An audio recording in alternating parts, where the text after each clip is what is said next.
Olá, eu sou o Sacho Dash. Hoje eu venho aqui trazer um conteúdo para vocês que é um vídeo muito legal. Então vamos lá.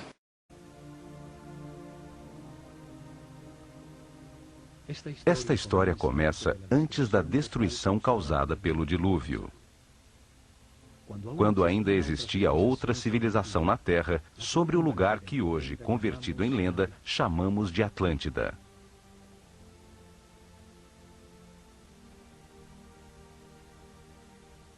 Tinham uma sabedoria que era produto da evolução da consciência do homem por milhares de anos. Eram verdades aprendidas sobre o funcionamento do universo e do processo que chamamos vida.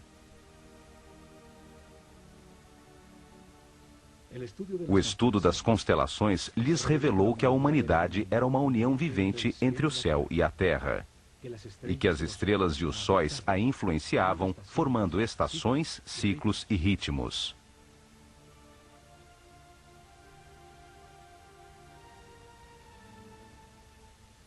Sábios sacerdotes da Escola de Conhecimento de Narrakal, na Atlântida, descobriram que o planeta estava nos momentos finais de um destes ciclos.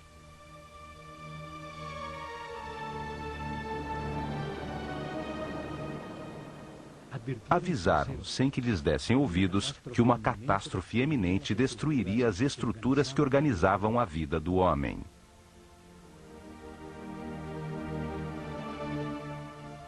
Sem o apoio da maioria da população, construíram alguns barcos fechados por todos os lados e os protegeram com campos eletromagnéticos de forças que podiam penetrar e dissolver a matéria.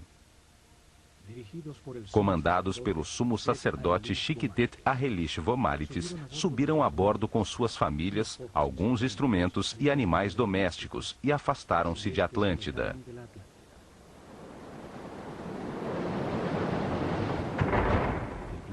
O planeta estremeceu, os céus derreteram e as águas arrasaram os continentes, apagando quase todos os rastros de sua civilização.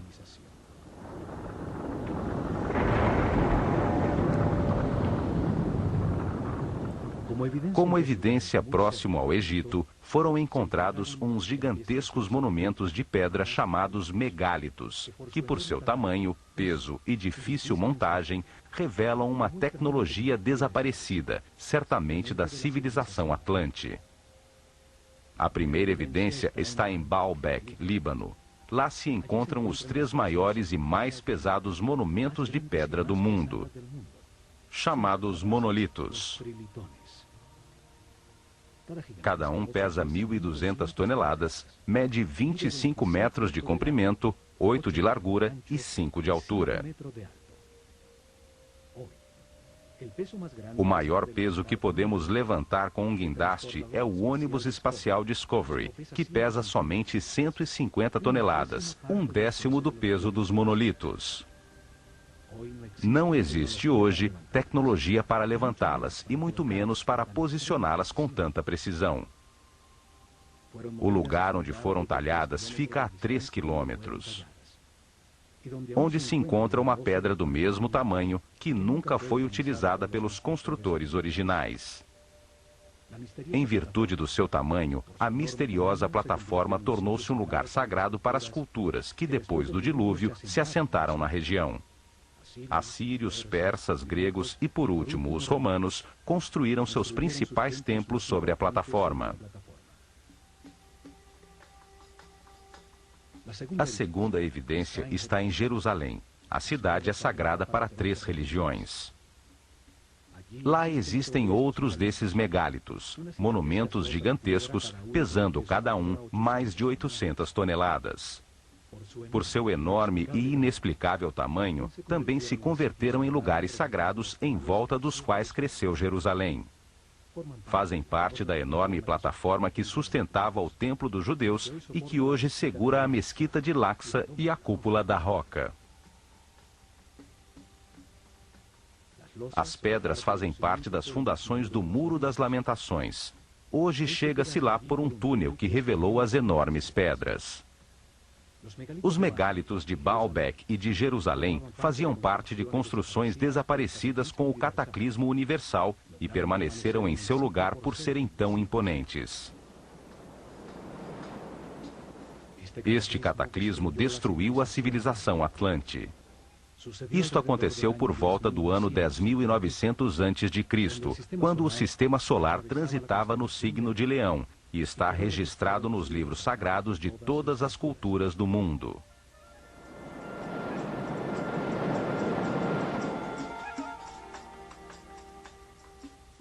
Quando se recuperou o equilíbrio, os sacerdotes sobreviventes ao cataclismo desembarcaram no centro da superfície terrestre, no lugar onde sabiam que afluem as forças telúricas do planeta.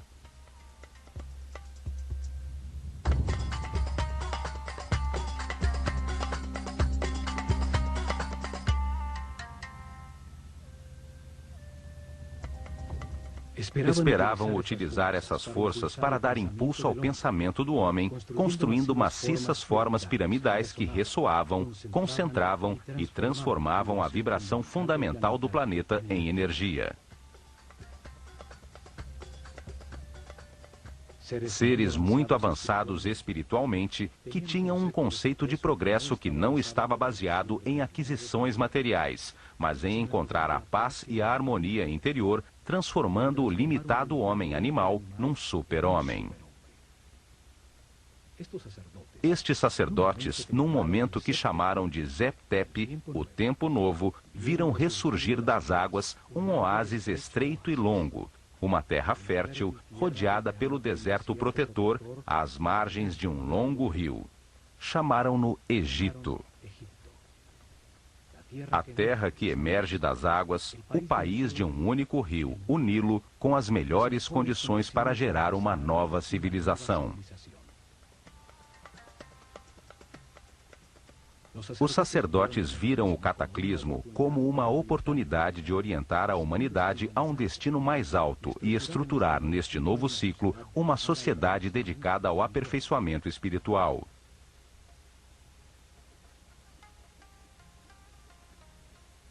A esfinge demonstra os enormes ciclos de tempo que consideravam. Sua forma de leão com cabeça de homem ressalta o ciclo compreendido entre a Era de Leão e a de Aquário, os tempos de influência da nova civilização.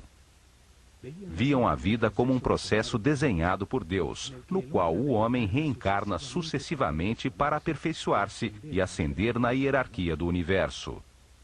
O espírito do homem que não entende o Criador, nem a razão do universo ou de sua própria existência, se encarna num corpo para viver experiências que lhe permitam adquirir sabedoria e compreensão.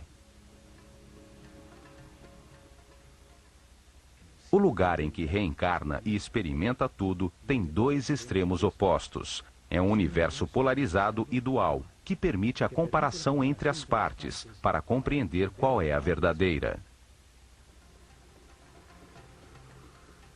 Aprende-se individualmente o resultado de cada decisão e comportamento na vida. O sofrimento permite entender a felicidade e a angústia permite entender a paz. Ao longo de muitas vidas, comparando os dois extremos, entende-se que a verdade está no centro, na neutralidade do amor. Através da reencarnação, o homem compreende a vida, se transforma num ser que respeita tudo o que existe, compreende que tudo tem a sua função, aceita que todas as circunstâncias, mesmo as mais difíceis, são perfeitas, pois são lições para o aperfeiçoamento espiritual.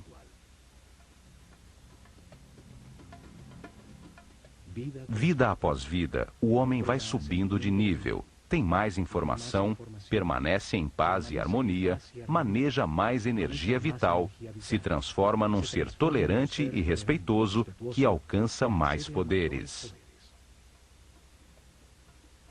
Compreende que no universo dual, em circunstâncias contraditórias, a única coisa que não tem polaridade é o amor. O amor é neutro como Deus. Com o Zodíaco de Benderat, ensinaram que esse processo de aprendizagem concede a cada espírito um ciclo cósmico, 12 eras zodiacais.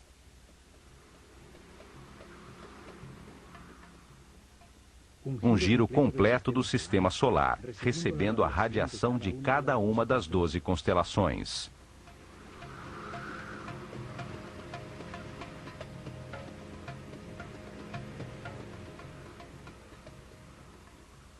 Durante esses 25.920 anos, reencarna 700 vezes em diferentes corpos, lugares, tempos, circunstâncias, condições e personalidades.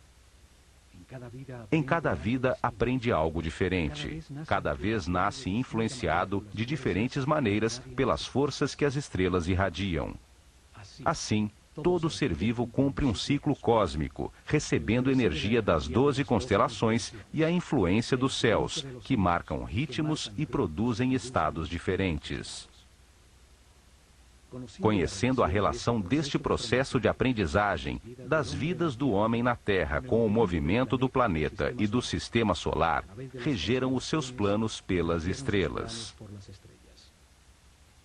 Estruturaram um método para revelar informações sobre Deus, o universo e o processo de aperfeiçoamento durante milhares de anos. Uma forma de mostrar ao homem o que é a vida e para que existe.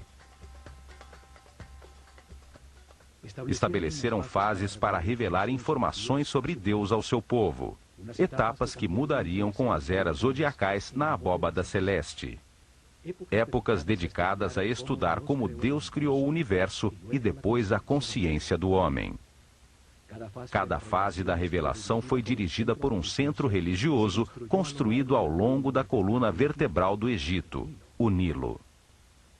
Atuaram como os chakras, ou centros de transformação e distribuição de energia e informação ao corpo do país. Desenvolveram em 4 épocas 4 centros religiosos, cada um deles dedicado a explicar e conseguir a compreensão do povo sobre uma fase do Gênesis. Cada um deles dedicado a um momento distinto do único Deus, com nomes e formas simbólicas diferentes.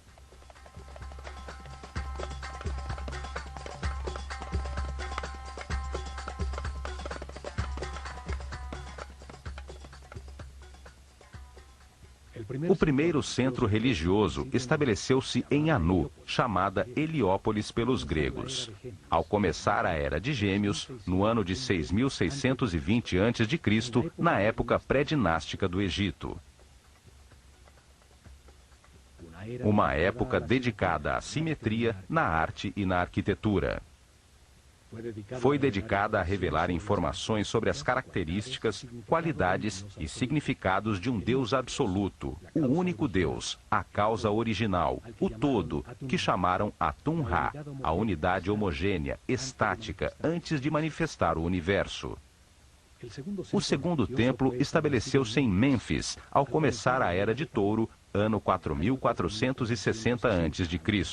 Foi dedicado a revelar informações de outro momento de Deus, quando manifesta o universo, os planetas e os homens, quando ativa a sua vontade, a sua energia divina e cria a matéria. Essa característica criadora de Deus chamaram de Tá. Durante essa época, sente-se a influência de Mentu, o touro que representa a Era de Touro, em todo o Egito, até no nome dos faraós. O terceiro centro religioso foi criado em Hermópolis, dedicado a Thoth. Assim chamaram o único Deus, quando multiplica a criação sobre a terra com a diversidade da natureza, das plantas e dos animais. O quarto centro religioso estabeleceu-se em Tebas, com a chegada da Era de Áries, Urã, no ano de 2300 a.C. Foi dedicado a revelar informações sobre as características, qualidades e significados de Deus, quando cria a sua imagem e semelhança a consciência do homem. Chamaram-no Amon-Ra. Nessa época, acontece o momento culminante da civilização. Constroem-se centenas de templos onde a imagem de carneiros predomina e os faraós incorporam Amon e Ram aos seus nomes.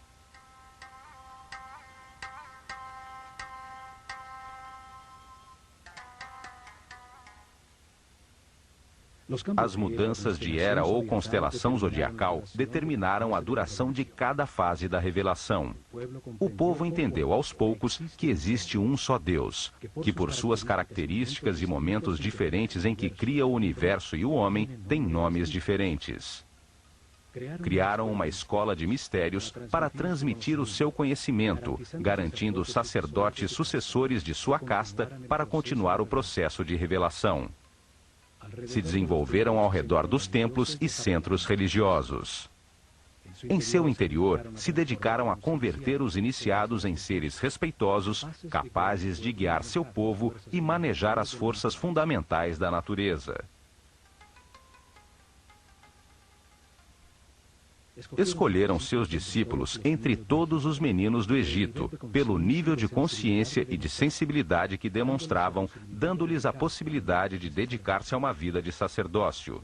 Deram-lhes informações sobre o processo de aperfeiçoamento, sobre Deus e o universo, através da reencarnação. Ensinaram-lhes ciências, artes, religião e filosofia. Foram treinados a exercitar seu autocontrole, aprenderam a conservar a sua energia vital, a compreender a importância do respeito e do livre-arbítrio, acelerando seu processo evolutivo. Foram convertidos em sucessores de sua casta, sacerdotes com o conhecimento e o poder que este produz, com a missão de guiar o povo num caminho de aperfeiçoamento geral. Foram encontradas estátuas de sacerdotes, uns saindo de um cubo, outros representados como escribas, seres com o conhecimento. Alguns poucos tiveram adicionado aos seus nomes a palavra Hotep, que significa sábio, como Imhotep ou Amenhotep, filho de Rapu, como reconhecimento de sua sabedoria.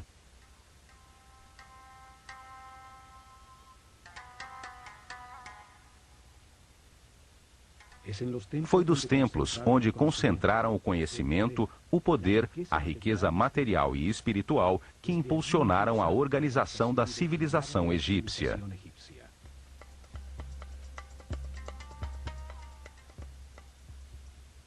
Utilizaram o olho de Horus como símbolo desta organização fechada de sacerdotes que dirigiu o destino do Egito por milhares de anos, nas sombras, atrás do faraó.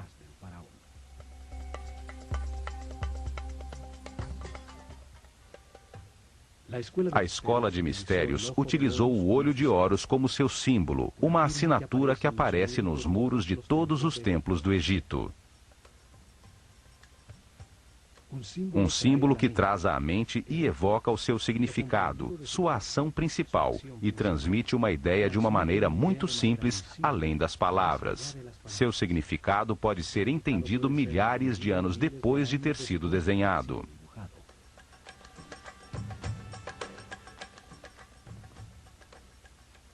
Os olhos são o sentido do sol, a origem da vida. Atuam percebendo a sua luz e as vibrações da cor.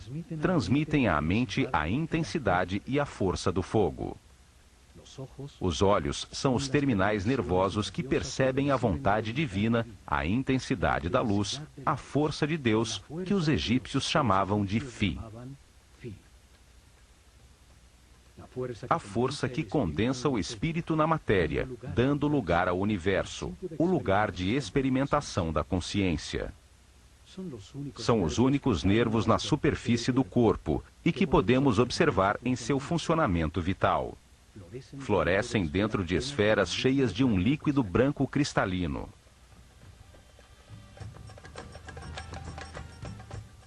Os olhos simbolizam a dualidade. O olho esquerdo é solar, sensível ao negativo. O direito é lunar, sensível ao positivo e afirmativo. Cruzam a sua informação para produzir a imagem mental correta do espaço. Simbolizam a experimentação da consciência num universo de contrastes, para encontrar a verdade por comparação entre as partes opostas. Reagem à luz ativa do Sol, produzindo na mente a verdadeira luz, a energia vital luminosa. Uma luz invisível que torna possível a inteligência e a compreensão da realidade. Os pássaros evocam a ação de voar, a liberdade sem limitações materiais. O falcão é o pássaro que vê melhor. Horus, o falcão, representa o espírito quando completa a sua aprendizagem na vida mortal e limitada. Quando entende as verdades do universo, porque as verificou em muitas vidas e se eleva sobre as limitações materiais, sobre o tempo e o espaço. O olho de Horus é a consciência imortal que tudo sabe, tudo vê. Pode voar muito alto sobre tudo o que existe, ou fixar a atenção em qualquer detalhe. Evidentemente, os sábios sacerdotes se viam como observadores e guias de um movimento de aperfeiçoamento em direção à luz. Por isso, o seu símbolo era o olho de Horus, o olho que tudo vê.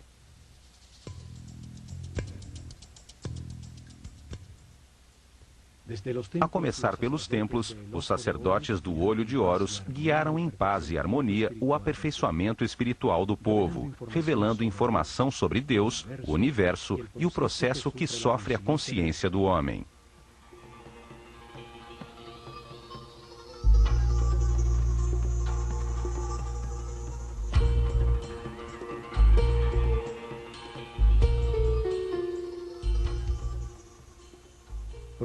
Protegido por muros altíssimos, cada templo era um enorme complexo, onde moravam milhares de pessoas, homens e mulheres igualmente, porque não havia distinção de sexo. Dedicavam pelo menos 21 anos de suas vidas recebendo informação e treinamento para se converterem em sacerdotes ou sacerdotisas. O processo de aprendizagem era realizado em vários templos, onde permaneciam por longos períodos enquanto recebiam as informações necessárias. Havia treinamento correspondente a esse e provas de autocontrole para alcançar outro nível em outros templos sobre o Nilo.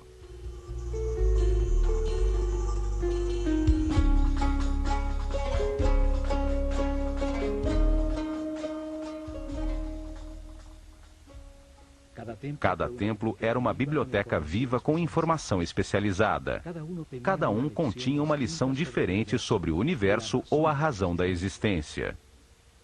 Cada templo continha em seu interior um tema sagrado distinto, com informações que dão sentido a tudo que existe.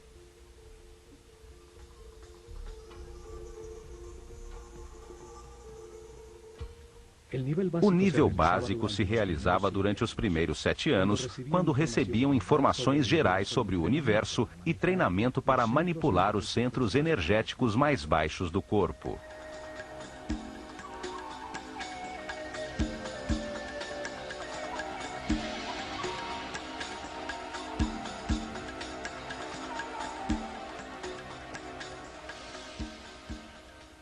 Havia templos como o de Kom-Ombo dedicados a entender a necessidade do universo dual e polarizado, para permitir à mente comparar entre extremos opostos e assim compreender a verdade. Em seu interior, aprenderam a controlar o medo da perda, a entender que se possui em cada vida o necessário para adquirir as experiências de aprendizagem.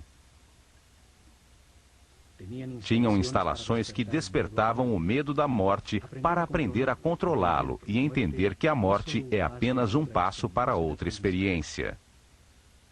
Em túneis com água e crocodilos, grandes alturas, lugares fechados com serpentes, os iniciados provavam a sua determinação. Lá receberam a informação para superar o medo ao abandono, os instintos de agressão e defesa, a entender a existência de programas mentais inconscientes que geram reações automáticas para poder controlá-las. No templo de Luxor, em Tebas, transmitiram os conhecimentos que tinham sobre o funcionamento do corpo e o treinamento para que a consciência se identificasse com ele.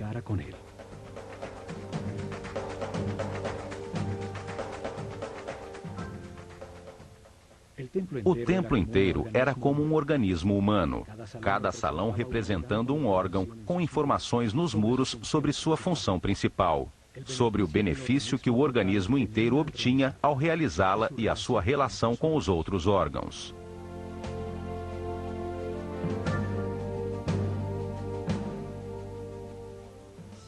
Em seu interior, realizavam exercícios de concentração e de movimento, levando a sua mente a cada órgão, até que o corpo inteiro estivesse consciente e os manipulasse à vontade, como um excelente instrumento. Vários templos, com sacerdotisas de Néftis e Ísis, se dedicavam a transmitir informações e treinamento sobre as percepções físicas, as emoções e desejos carnais, sobre a diferença das emoções superiores, a intuição e a inspiração. Aprenderam a transmutar as paixões e as sensações do corpo, com o poder do espírito, a elevar a consciência e sua depuração vital, a solicitar a canalização de energia e inspiração de espíritos em planos mais evoluídos para despertar a criatividade.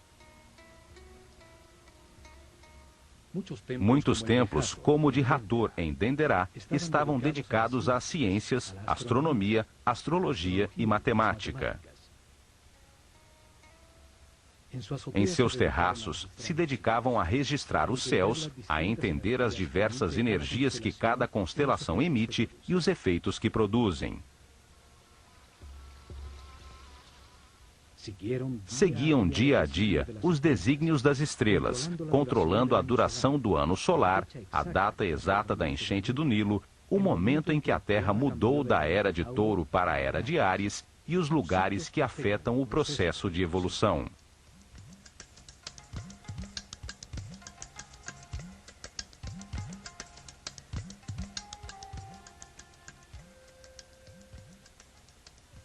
Depois de receberem informações dirigidas à razão e treinamento para controlar sensações, emoções e pensamentos, dedicavam outros 7 anos ao lado direito do cérebro, à inteligência do coração, a encontrar a diferença entre pensar e meditar.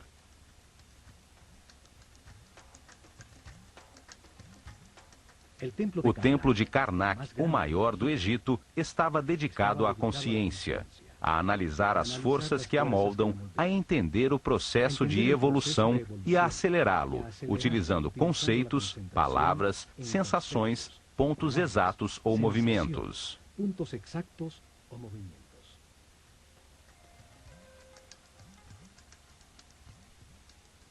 Aprenderam a concentrar-se em si mesmos, a diferenciar entre o eu superior e o ego, a identificar-se com um ser ou objeto externo, até sentir e transformar-se no que se pensa.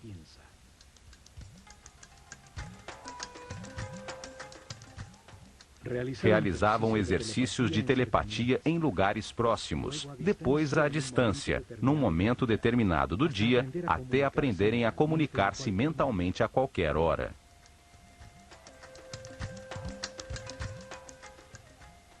Recebiam informações sobre o tempo e treinamento para vivê-lo como um eterno presente.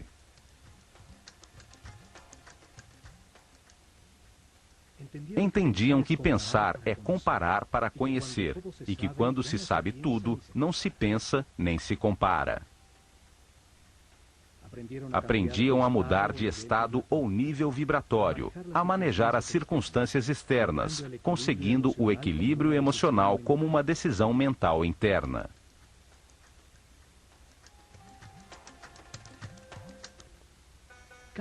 Cada templo continha 3 níveis de informação. Era uma maneira de revelar informações simultaneamente a homens em diferentes níveis ou estados evolutivos. O primeiro nível transmitia informações básicas dirigidas ao povo. Cada templo contava uma história simples, repleta de símbolos e personagens fantásticos. Um drama sagrado facilmente compreensível. As ideias eram expressadas como mitos em forma de história.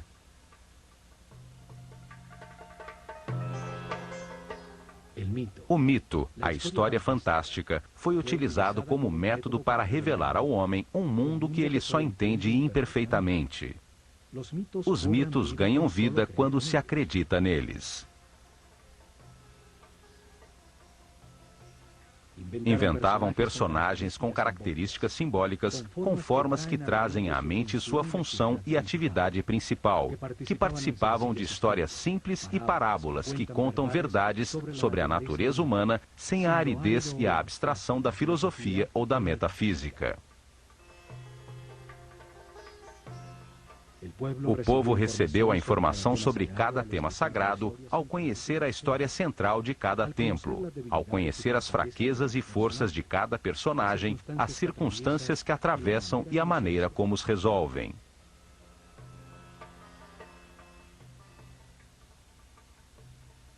Utilizavam um segundo nível de informação, dirigido aos discípulos, seres com um nível espiritual mais elevado, aos quais se explicava diretamente o mesmo tema sagrado de uma maneira mais concreta e profunda.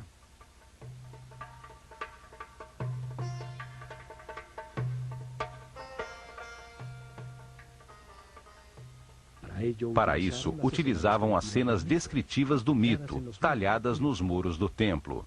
Explicavam cada personagem, o que simboliza no universo, a parte do processo de aperfeiçoamento que representava, o porquê da sua forma, comportamento e sua função principal.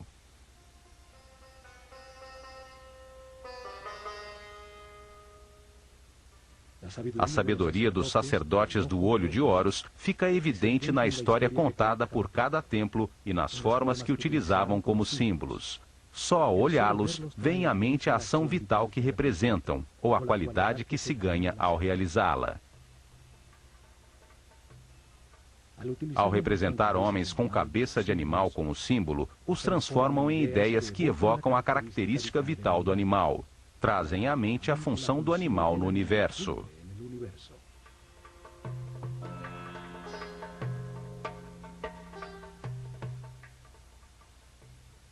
Um homem com cabeça de chacal adquire as suas características, seu instinto de orientação no deserto. Seguindo as suas pegadas, chega-se sempre a terras cultivadas. É, portanto, um excelente guia. Cada símbolo evoca uma simbologia. A forma simples de um pássaro evoca na mente o voo, a liberdade.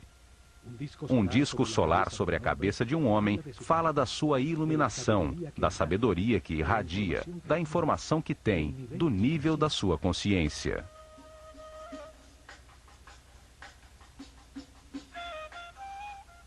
Estudaram detidamente os animais e insetos. Assim, reuniam um profundo conhecimento sobre a sua vida, sua atividade principal, suas necessidades vitais, os hábitos que desenvolviam para supri-las, sua dieta alimentar, a duração de sua gestação, seus hábitos sexuais e o sentido principal da sua existência.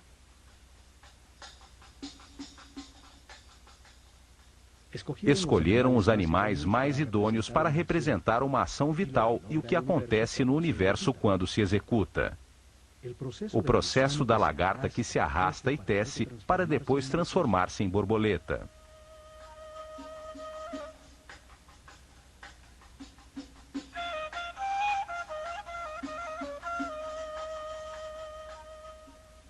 De todos os pássaros, o falcão é o que vê melhor. Tem um cérebro óptico com a vista mais perfeita e desenvolvida. Por isso, é escolhido como símbolo para representar essa função vital, o sentido da visão.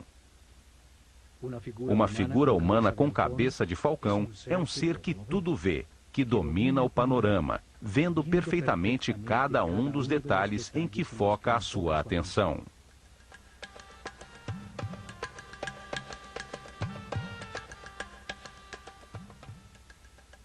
Estas figuras chamadas deuses ou néters, pelos egiptólogos que acreditam que o Egito era politeísta e que adorava os animais, representam apenas uma ação vital, um comportamento que transforma e aperfeiçoa. Cada ação importante da vida tem um símbolo que a representa, comunica a transformação que acontece na essência do indivíduo que a executa, o que obtém dela. Um par de braços indica a adoração, um par de pernas a ação de andar, uma boca a ação de falar.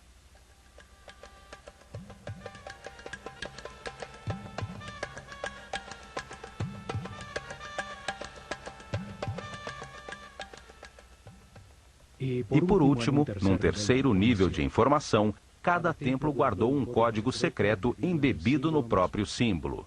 Era conhecido apenas pelos altos sacerdotes e mestres, com informações sobre forças e energias fundamentais, como controlá-las e utilizá-las para prestar serviço ao seu povo.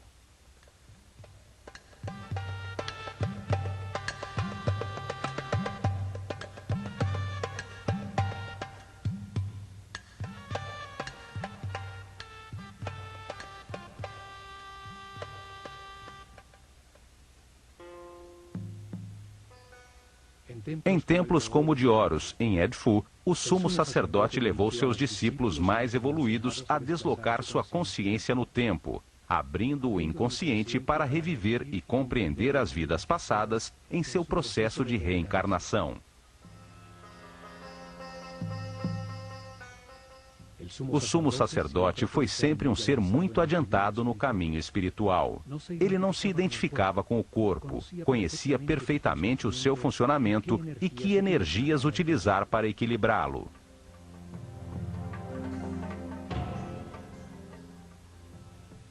Controlava do centro nervoso no alto da cabeça o mais alto nível de energia vital.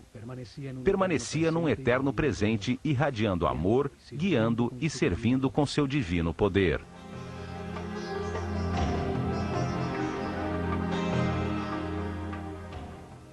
A matéria apenas recebe, se contrai. Dar é irradiar. Esta é uma característica vibratória do espírito. Os seres de cada nível recebem e transmitem aos níveis inferiores. Em seus salões, entenderam que a realidade se compõe de 7 níveis de energia vibratória, 7 correntes energéticas com 7 diferentes níveis de poder ou força.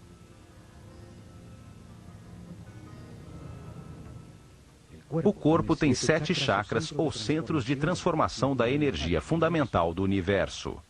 Cada ser humano, em sua vida presente, utiliza um desses 7 centros, dependendo do nível de evolução de sua consciência. Quanto maior compreensão do universo, mais respeito, mais alto o chakra ou centro nervoso utilizado para transformar a energia, maior quantidade de energia processa diariamente e mais poderes transcendentais tem. O sumo sacerdote podia controlar as forças fundamentais pelo altíssimo nível de energia vital em que permanecia o seu organismo. Seu sistema nervoso tinha uma resistência correspondente a esse nível de energia.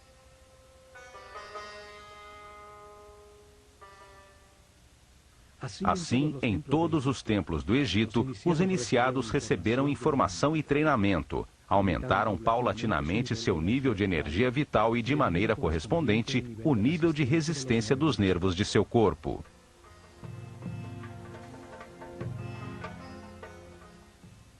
Aprenderam a manter-se em paz, harmonia, a respeitar tudo o que existe, a aceitar a perfeição do universo, para conservar seus níveis de energia vital, no caminho do aperfeiçoamento que leva à onipotência, ao controle de forças e energias superiores. Um intenso preparo físico, mental e espiritual que terminava com o momento de experimentar o tudo e o nada, o manifesto e o não manifesto, e receber numa pirâmide uma poderosa energia que permite vislumbrar o 7º nível de consciência. Durante a Era de Touro, se dedicaram a experimentar uma forma piramidal de tecnologia ressonante que transformava as vibrações do planeta em energia. Um conhecimento herdado a ser colocado em prática.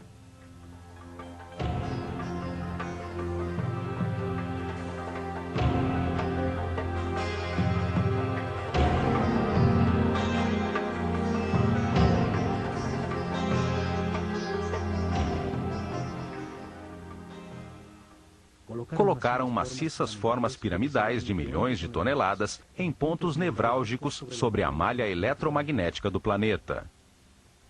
A massa piramidal, que continha milhões de partículas de quartzo, vibrava com a Terra, produzindo energia pela fricção de suas moléculas, num fenômeno que hoje chamamos de peso elétrico.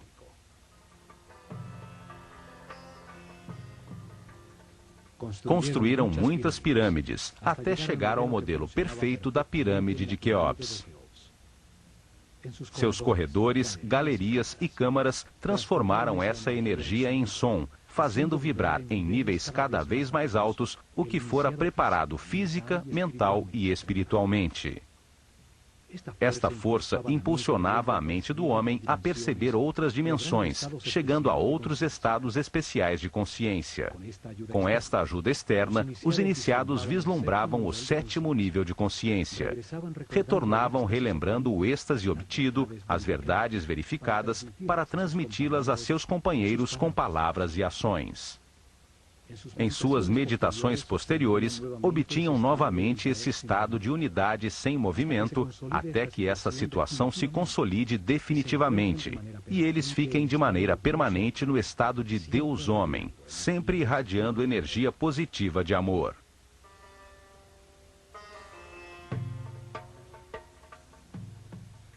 O conhecimento sobre as formas puras do universo, os blocos básicos com os que se organiza a energia e a matéria, foram fundamentais para o desenvolvimento da civilização egípcia. Hoje chamamos essas formas puras de sólidos platônicos. 5 polígonos com seus lados e ângulos iguais, baseados em triângulos equiláteros, a forma divina, sem tensões. Utilizando essas formas, puderam produzir efeitos de ressonância e concentração energética para elevar a percepção da consciência, para conseguir efeitos de supercondutividade com os quais se anula a força da gravidade. Hoje se descobriu que o planeta tem pontos nevrálgicos, chamados nodos diamagnéticos, onde se pode controlar a força de gravidade do planeta e produzir fenômenos de supercondutividade. A supercondutividade permite amplificar ou diminuir a força da gravidade. Ao aumentar o peso das pedras, se enterrava conhecimento, sem que fosse necessário escavar. Ao diminuí-lo, tornaram as pedras leves para empurrá-las e movê-las facilmente, desde pedreiras longínquas. Na ilha de Sehel foram encontrados hieroglifos com fórmulas e ingredientes para produzir uma espécie de concreto que parece rocha. Cientistas franceses os decifraram parcialmente. Suas experiências confirmam que se trata de polímeros, que ao solidificar-se produzem uma espécie de pedra. Isso explica a facilidade para fazer juntas tão exatas entre as pedras dos seus tempos, conseguindo usar os blocos já fundidos como forma para os novos.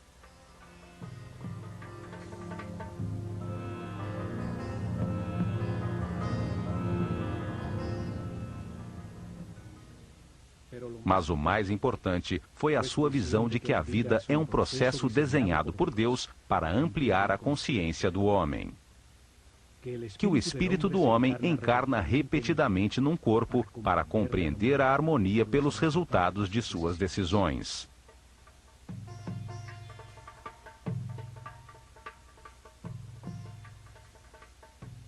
Ao viver muitas vidas com experiências opostas, de angústia e de paz, de depressão e de felicidade, de riqueza e de pobreza, de saúde e de doença, compreende a razão da sua existência e acaba com as limitações materiais, transformando-se num super-homem imortal. Um ser que não perde na morte a consciência ou a informação acumulada. Um espírito sábio ao final de um processo, que sobe outro degrau na perfeição do universo.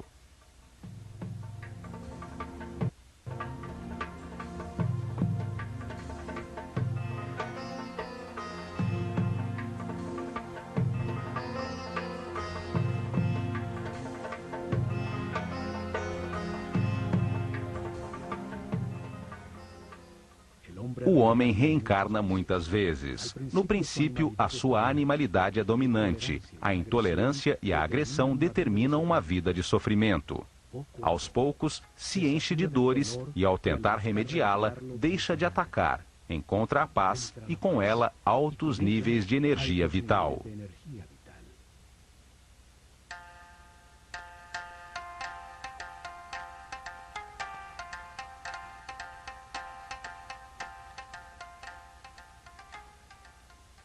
Com a informação do processo de aperfeiçoamento e das leis que o regulam, os egípcios melhoraram de vida. Aceitaram os momentos difíceis como parte do seu caminho de aprendizado, permanecendo assim, em paz e harmonia.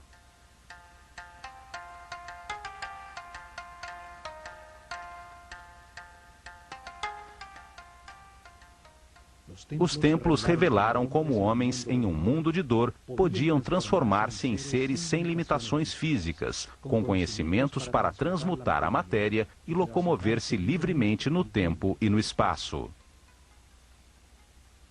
Entre as contradições de cada vida se aprende algo e se renasce um pouco mais sábio. Na polaridade entre a luz e a escuridão, entre o medo e o amor, se aprende a encontrar a paz e a harmonia, a manter a energia vital.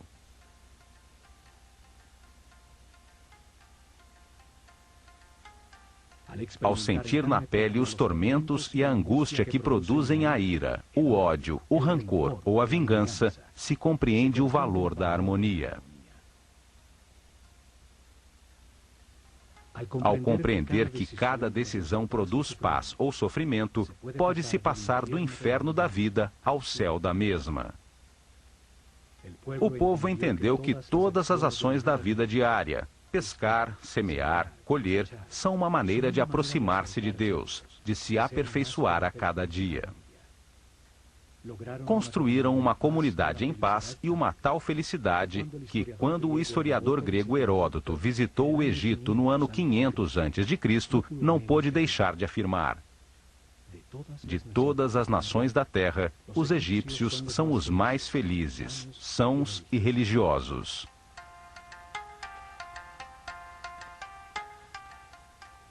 Apesar disso, não tinham uma palavra em sua língua que significasse religião. Não viam diferença entre o sacro e o mundano. Viam-se como os encarregados de compreender que Deus, o universo e o homem formam uma unidade manifesta pelo amor.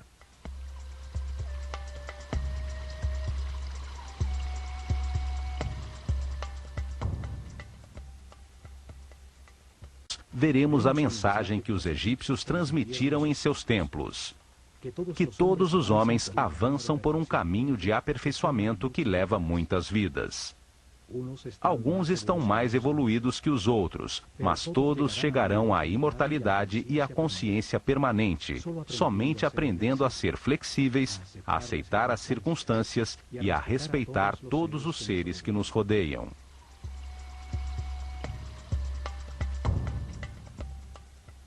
O caminho pode ser de sofrimento ou de paz e harmonia. Depende da valorização do que se tem e de agradecer a oportunidade de estarmos vivos para tomar consciência de que fomos criados por amor.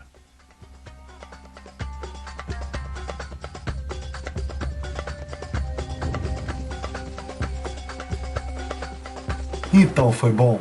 Para testar o seu comprometimento, eu peço a sua ajuda agora. Eu quero lhe pedir que você deixe na área abaixo o seu comentário e as suas perguntas. Combinado? Então até o próximo vídeo. Mani Padme Hum.